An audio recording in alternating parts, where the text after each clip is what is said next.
Yo, guys, it's banter time. Welcome back to the Football Den. This welcome is from your very own A to the D. I'm back, guys. Sorry for not being here for the past couple of days. You know how it is. Life happens. And I'm here, and I'm fucking excited because Manchester United are playing Manchester City. And we all know how these games have gone in the past. Okay, yeah, Paddy showing off his Manchester United jersey. I don't know whether that's a fake or an OG, but we're gonna leave that up to you guys. Uh, Knowing this guy's got pretty much gonna be a cheap one.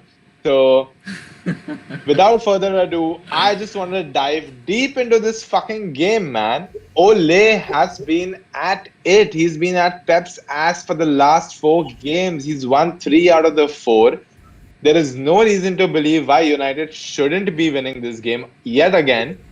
But of course, United being United, they love to cast doubts over Ole, and they have done it again in the Champions League by crashing back into Europa League, which is very disappointing to be honest. But Karan, being the most hardcore United fan that I know, I would like to know your opinion on whether Ole's tactics by saying my job is on the line, guys, in halftime, is it going to work yet again, or no? Uh, I guess so. He has been relying on individual talent so far, and I don't see that changing anytime soon because tactically he does get a few games right, but through the course of a season, or if you have to have one tactic to play with throughout the season, I don't think he's the right man for the job for that. So he might be able to, get a few good results out of the team, but for the long term, I really don't see him being the right man for the job. What do you think, So Patale? let me just come out. Let me just come out and ask you this question. This question is for both of you guys. Are you on the Ole out bandwagon? Yes or no? No, Karan. no. Definitely Okay. not. Not. Why do Okay, you think so so, Patale? Why you're not on the uh, bandwagon? yeah, I think the previous problem the United had is that managers are being sacked after they get the players they want and they are not able to build up their tactics. We've had pretty set ones, including the special one who was thrown out, and I think Ole is a newbie, but he should be given some time. Definitely, I think 2 to 3 years is a suitable time for someone to build up the club. We saw Klopp take 4 years. But my concern about the City game is that we saw against Chelsea also that repeated tactics were seen, and then eventually Chelsea overcame us. And the same could happen with City if we go with the same style of play. So you feel like if we go out and only defend, and wait for the counter attack, it's not going to work for us yet again, even though it's No, worked for us 3 times out of 4? no, So we're you're not going to perform on defense because our defense is, I mean, in shambles. It's in shambles. We only look good when we get an attacking approach from the start, when we threaten the opponent's goal. That's the only time we've looked good. I But mean, it I doesn't thought matter how good you look, right? Because the past 5 away games, we've looked shambolic in the first half, and yet again we have come back in the second half and stolen away the game. So you don't think that's going to be possible against City? Personally, See, personally, I feel like City is someone that is kind of jinxed against United because Pep's tactics are just out of the window every time he faces a team like Manchester United who like to sit back and want to counter them. The same happens with Wolves, the same happens with Crystal Palace. It just keeps happening with them over and over again. yeah. So I'm pretty optimistic about this game, to be honest. I don't believe that it's going to be as bad as people think for Manchester United. I agree with you because United have looked good only when the opposition team have scored first, and I think it's gonna allow us to counter attack against City because of their style of play. They don't focus as much on defense as much as they do on attack, so that's gonna give us opportunities as well.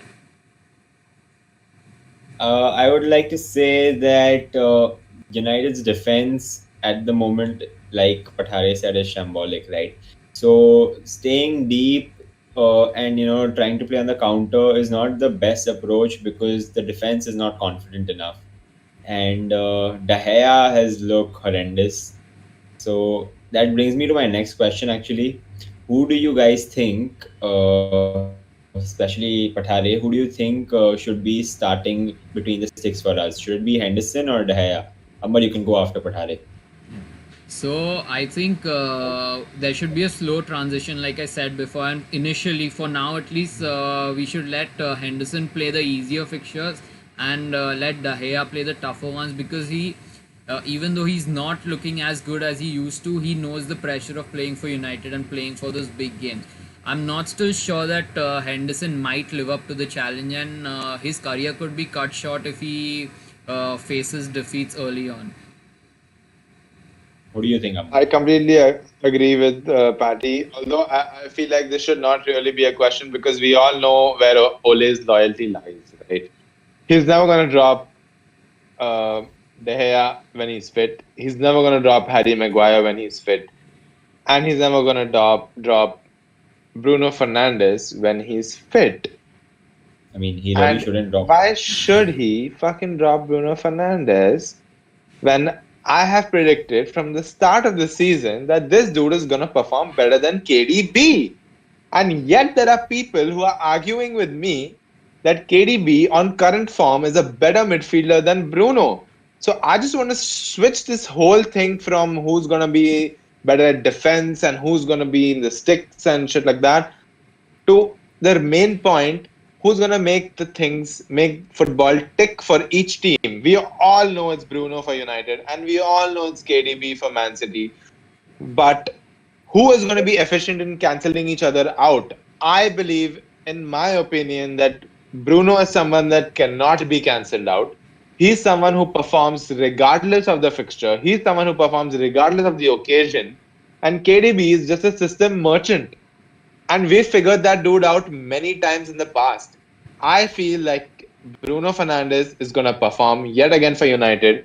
And it's going to be a result which is yet again very unexpected for everyone. So please tell me, Karan, who do you think is going to be more influential in this game, Bruno or KDB? So here's the thing. I feel that Bruno will be more influential through the game, but we have to remember that these are two teams going against each other who haven't been taking their chances. So while I feel that Bruno will create quality chances, I feel KDB will create more number of chances. And then it rests upon the other players to take those chances and make the most of it. So for me, the battle isn't really Bruno versus KDB. It's who is taking their chances on their day. When Bruno and KDB. So can I just have both of you guys' opinions right now? Patty, who do you think is going to take their chances and seal this game?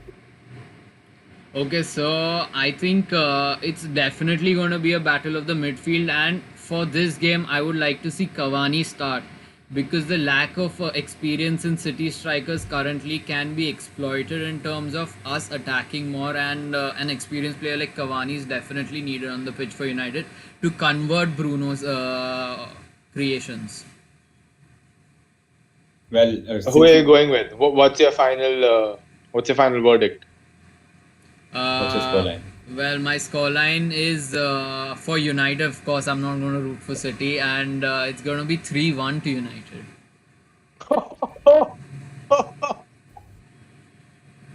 Okay, I'll go with a modest 1-all this game. I see both the attacks cancelling each other out, and they will have chances, but looking on current form, both of them haven't been able to take them really.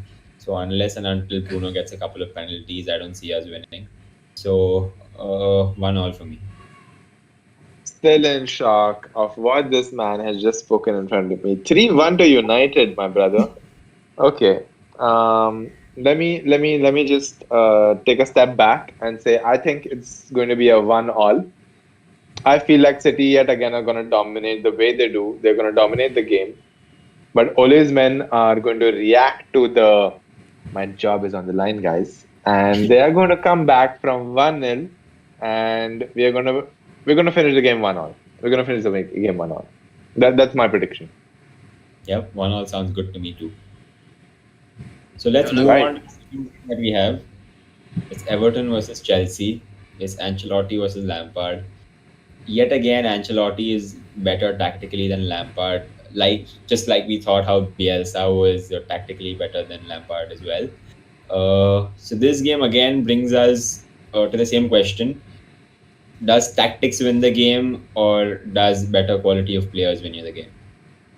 What do you think, Amber? Bro, I got to be honest. I didn't see the Leeds result coming through. But you know what? I feel like Giroud may just be the answer to Chelsea's problems. Giroud is someone who's consistently performed every single time he's been given a chance. So I just don't see. I mean, if Lampard decides to drop him, he's going to be the biggest idiot of this planet, right? And I think that this dude is the answer. Havertz, Werner, ZH, all of these new signings have come in. They have looked the part. They've been here and there, but ultimately the core Chelsea players and the core Chelsea team is the one who's actually performing. So for me, Lampard really needs to put faith into his players and just put out the same starting 11. And I feel like they're going to get the result, especially with the newfound keeper and the defense that they have. As long as they're able to keep clean sheets, Chelsea always pose a threat to score a goal. So I see yet again them trying to keep a clean sheet, first of all, and in the same process, make creating chances and just score enough goals to just win the game. So that's Chelsea for you these days. And I have full What do you faith in think? them. So definitely I agree. Last game week I underestimated Chelsea because of Lampard's tactics, but I think I missed the key point is that Chelsea have a really good defense this time, and Kante is like a super block, and I think that's where Chelsea win the game around their defense and midfield, and that's the reason their attackers are able to get forward. Well, let's not forget our main man, the highest scorer in the Premier League this season, Dominic Calvert-Lewin. Do you think he can keep his form going? He has scored each and every goal of his within the within the box, and that just goes on to prove that he is a lethal finisher, and he's got that striker's instinct. So as long as the balls keep coming, he can put them in the back of the net. What do you guys think, Pathare, go first? Yeah, so my question is, will the balls keep coming? Will James and Richarlison be Exactly. able to get Exactly. through Chelsea's defense? I mean, considering Chilwell and who's the other dude? Who's Coleman. that? Sorry? Coleman. No. I'm talking about Chelsea. Coleman? Oh, sorry. Chilwell and James. My bad. Yeah, Yeah. James. So both of them are attacking fullbacks. So there will be enough space for Richarlison and DCL to run in behind and James to provide for them. So I definitely see this game to be an open one. What do you think, Amber? You already know my opinion, buddy. It, it's something that you might as a betting man you might be a little skeptical about betting on Chelsea, but we've seen that Everton are not worth the hype, and they have definitely fallen off that high horse that we all put them on, thinking that this might be the year where they do something great, and we all know that's not going to happen anymore. Although I'm still a bit concerned from Ziyech's injury, right? So Ziyech was someone who was making things happen for Chelsea, and even though I felt like he was somewhere in the background in the past few games, but he's someone who actually holds on to the ball and ensures that Chelsea gets the right players forward and then releases to these players, especially Chilwell on the back post. And I love watching that transition, right? So I'm a bit worried about Chelsea being able to fling those balls in Also considering Everton's defense, the tall defense that they do have. But Digne and Coleman have really been missing, right? Yeah. What's all that about? So both of them are out injured. So that are some defensive woes for Everton at the moment, and we have to see who starts for them. But as of now, Digne and Coleman are ruled out for this one. Okay, so I'm just gonna come off the bat and give my prediction for this game. I don't really see Everton breaking down the Chelsea defense, and I definitely see Chelsea creating enough chances to win this game. So I'm gonna go for 1-0 for Chelsea. Yeah, I agree with Amber. I think even I'm going to go for a 1-0 for Chelsea because even though Everton might seem to have DCL, I think Mendy is a fantastic keeper and he will stop whatever DCL tries to put past him. And Chelsea will just have that little spark of creativity that beats Everton. Well, I will go with the 1-0 scoreline as well, but just in the favor. This is rare. Yeah, I think Everton are going to be the ones to disappoint the table this week, and Chelsea will fall, and Everton are the ones who are going to be doing that to them. So a 1-0 for Everton, and DCL will do something, either provide an assist or score a G. But yeah, Well, 1-0 for Everton. Karan needs that because all of his other transfers seem to be performing poorly. So, Oh, dude, I got in ZH, he got injured. I removed ZH, I got in Grealish, and apparently he's broken COVID rules and gone and slept with someone, and he might.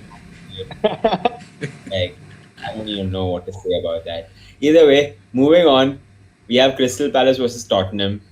It's Uncle Mo versus an easy team this time. He's had a difficult fixtures so You're far. the manager of the month.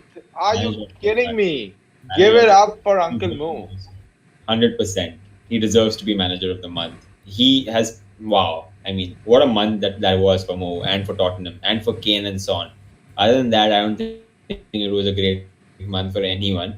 But Kane and Son, what do you guys think? I mean, wow, they've been on fire. Can they keep that streak going? What do you think, Batarik?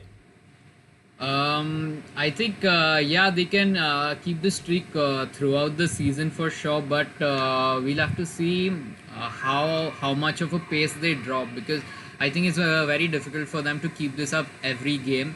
I think it's going to be like once in 2 games or something, but it will perform throughout the season. What do you think, Amber? So, I genuinely don't see any drop off in their form. I don't know what Patar is talking about because every game that I watch, I can see Kane performing the exact same role that he's supposed to. He's dropping deep and Son is running in behind. It's just that in few, and you know what? There are really few games where he's actually unable to latch onto those balls and finish that goal. So for me, I just don't see how they can be stopped, to be honest. And especially against a team like Crystal Palace, who we know. Okay, we all know that Crystal Palace is someone who cannot be taken lightly and they have the potential to beat any team on their given day. But if they're going to try and come at Tottenham, you better come and score that G. Because if you're coming in for that G and you don't get it, you best be assured that we've got Kane and we've got someone like Ndombele, who has been in crazy form. And of course, we've got Giovanni Lo Celso, who's been in crazy form as well, especially coming in from that really hot streak in his Europa League game. They've got the players now that Uncle Mo really wanted in Manchester United to be able to do what he wants to do. He wants to sit back. He wants to ensure that he's able to soak up the pressure. And the moment he gets a chance, he's got the quality players to counter. And I don't see how that can be stopped anyway. Especially when Crystal Palace is playing at home and we've got Tottenham playing away.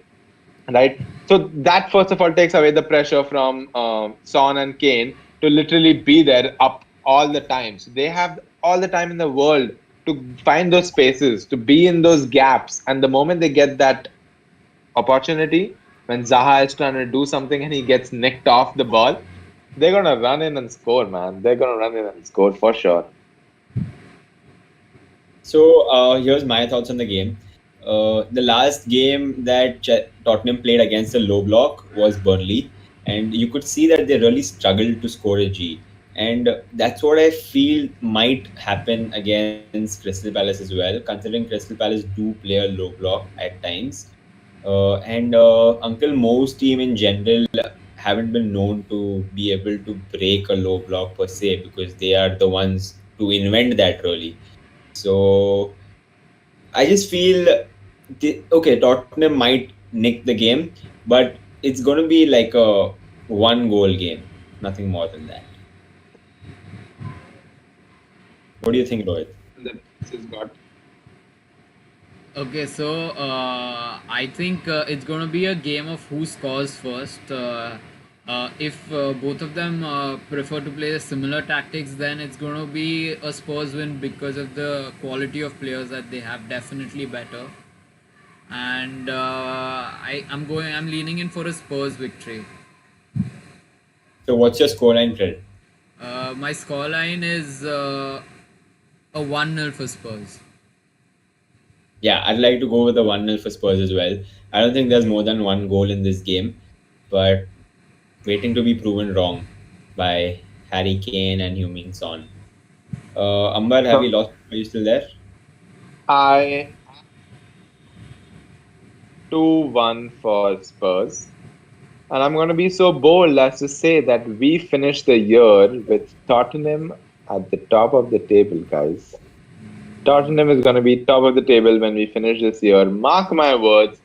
It's time for Uncle Moo to show what he's made of. He's got the team, he's got the players, he's got the fixtures, he's got everything on his side now. Because he's going to be done with all his dirty fixtures by the end of this year.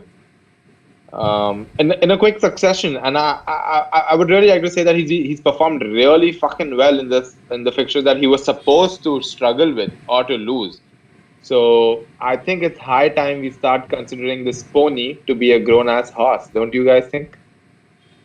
Definitely. I always call them to be the dark horses for the season, and I'll continue to do so. And yeah, I think they are going to give all the title contenders a run for the money. So yeah, Tottenham to win this game, and I will agree with Amber when he says that they will end at the top of the table at the end of this year, calendar year, that is. What do you think, Rohit? Well, I can't decide the top of the table yet because there are so many teams in close contention at the moment, and I think the law of averages, I guess, that at some point Spurs are bound to drop in form currently because they are on a high, they are riding a high for so long at the moment. I guess at some point they are going to dip in form, and there are other big teams waiting to pounce on them. I mean, it's better that they drop the points now than against Liverpool. I definitely want to see them win against Liverpool and not, Yeah, For that's sure, something for that sure. every Premier League fan in general would like to see. Yeah, We've for had sure. enough of Liverpool from the last season anyway. Yeah, man, we can't see them winning But another yeah. league. Not back to back. Cannot see that happening. So That's I right. guess that brings us to a close for this one. Please like, share, subscribe the video, guys. It helps us grow our base, and more people can view our content and take the right decisions and talk about football with us. So we'll see you on the We next would one. love for you to be a part of the banter, and very soon we're going to try and get more people in. We're going to try have more discussions, some more viewpoints, and yeah, just waiting for this Christmas period where we can get a hell lot of games together and a hell lot of opinions together.